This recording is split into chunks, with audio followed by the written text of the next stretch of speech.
Saat mulai memasuki tahap MPASI, ibu mungkin sering bingung saat akan mempersiapkan MPASI yang akan diberikan kepada si kecil. Berapa banyak porsi bahan makanan yang harus diberikan setiap kali makan agar bisa memenuhi kebutuhan gizinya. Agar pemberian MPASI sesuai dengan kebutuhan anak, perlu diperhatikan porsi yang akan diberikan kepada anak. Karena jika tidak dengan porsi yang benar, maka akan memberikan dampak yang tidak baik bagi anak. WHO menyarankan makanan pendamping ASI atau MPASI yang diberikan kepada bayi harus memiliki kandungan karbohidrat, protein, lemak, serta vitamin dan mineral yang proporsional. Komposisi MPASI harus terdiri dari 35-60% karbohidrat, 10-15% protein, dan 30-45% lemak ditambah 2-3% mikronutrien. Kebutuhan gizi anak per hari berdasarkan usia dapat dilihat pada tabel berikut ini.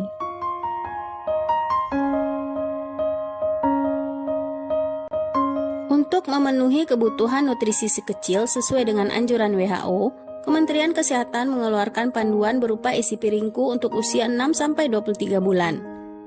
Menurut isi piringku, pada anak usia 6-23 bulan, proporsi karbohidrat adalah 35%. Protein hewani 30%, protein nabati 10%, dan sayuran 25%. Berapa takaran untuk masing-masingnya? Yuk simak penjelasannya. Karbohidrat merupakan sumber nutrisi yang penting untuk membentuk energi. Pemenuhan kebutuhan energi untuk usia 6-8 bulan yang berasal dari sumber karbohidrat dapat berupa 20-30 gram nasi atau sekitar 1,5-2 sendok makan untuk setiap kali makan. Ibu juga dapat mengganti nasi dengan bahan makanan lain, seperti kentang sebanyak 50 gram atau sekitar setengah buah sedang, atau 40,5 gram ubi sekitar 3/4 potong kecil, 15 gram makaroni sekitar 1/4 sendok makan, atau 37,5 gram jagung sekitar 3/4 sendok makan, atau 21 gram roti atau sekitar 1 iris. Untuk usia 9-11 bulan, ibu dapat memberikan 25-40 gram nasi, sekitar 1/3 sampai 2/3 sendok makan, atau 70 gram kentang sekitar 3/4 buah sedang, 56,7 gram ubi sekitar 1 potong kecil, atau 21 gram makaroni sekitar 1/3 sendok makan, atau 52,5 gram jagung sekitar 5/4 sendok makan. Atau ibu juga bisa memberikan 29,4 gram roti atau sekitar 1/4 iris untuk setiap kali makan.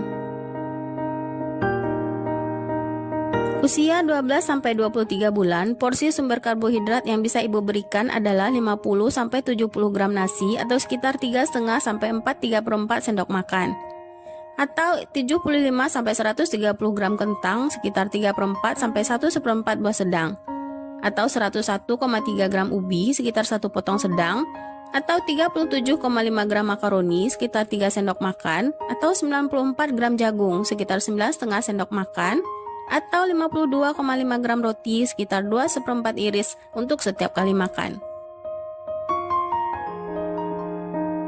Protein sangat penting karena merupakan zat gizi utama yang mengatur pertumbuhan. Protein dapat berasal dari sumber hewani dan nabati. Namun untuk MPASI, utamakan protein hewani karena mengandung asam amino esensial yang lebih lengkap yang dibutuhkan si kecil. Protein hewani juga lebih mudah dicerna oleh tubuh anak. Zat gizi ini bermanfaat untuk membangun dan memperbaiki jaringan tubuh. Selain itu, pemberian protein hewani juga dapat mencegah malnutrisi dan stunting.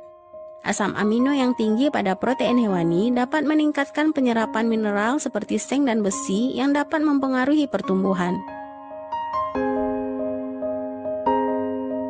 Kebutuhan protein hewani harian untuk usia 6-8 bulan dapat terpenuhi dengan memberikan 1 butir telur ayam atau 30-45 gram daging ayam sekitar 1 potong sedang, atau 20-30 gram hati ayam sekitar 1 potong sedang, atau 30-45 gram daging ikan sekitar sepertiga potong sedang, atau 26-39 gram daging sapi sekitar 1 potong sedang, atau 20-40 gram udang basah sekitar 4-6 ekor udang ukuran sedang per hari.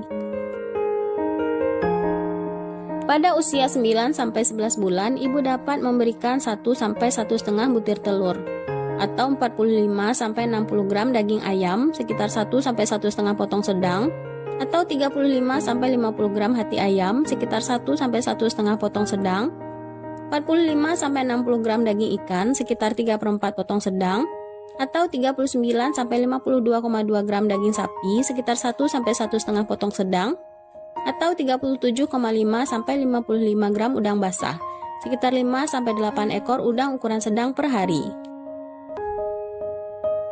Pada usia 12-23 bulan, kebutuhan protein dapat dipenuhi dengan memberikan 2-3 butir telur ayam, atau 80-120 gram daging ayam atau sekitar 2-3 potong sedang, atau 60-90 gram hati ayam sekitar 2-3 potong sedang, atau 80-120 gram daging ikan sekitar 1,5 potong sedang, atau 69-104 gram daging sapi sekitar 2-3 potong sedang, atau 70-100 gram udang basah sekitar 10-15 ekor udang ukuran sedang per hari.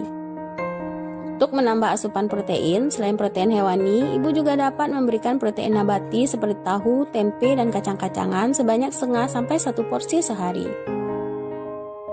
Bagi bayi dan anak-anak, lemak baik sangat bermanfaat untuk sumber energi tambahan dan bagus untuk perkembangan otak.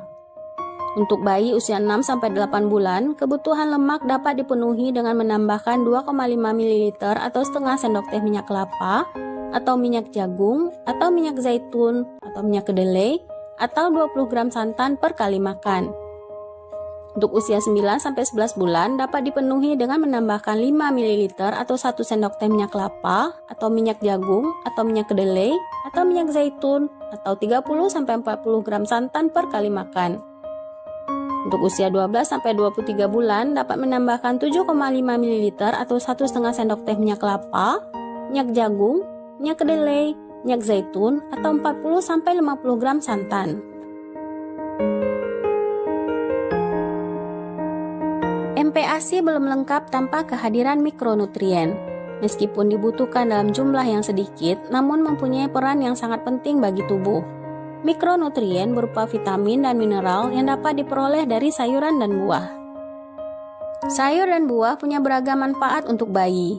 Namun sayur atau buah untuk MPASI sebaiknya tidak diberikan secara berlebihan.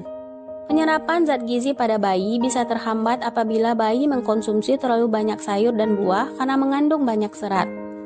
Sehingga pada MPASI, sayur dan buah hanya bersifat perkenalan dengan jumlah yang tidak banyak. Pemberian sayur dan buah untuk usia 6-23 bulan hanya sekitar 1-2 sendok makan. Sebagai contoh, wortel diberikan 1-1,5 sendok makan, atau sayuran hijau gelap sebanyak sepertiga cangkir. Untuk ibu ketahui, tidak ada satupun bahan makanan yang mengandung zat gizi yang lengkap. Oleh karena itu, ibu harus memberikan makanan yang beragam kepada si kecil.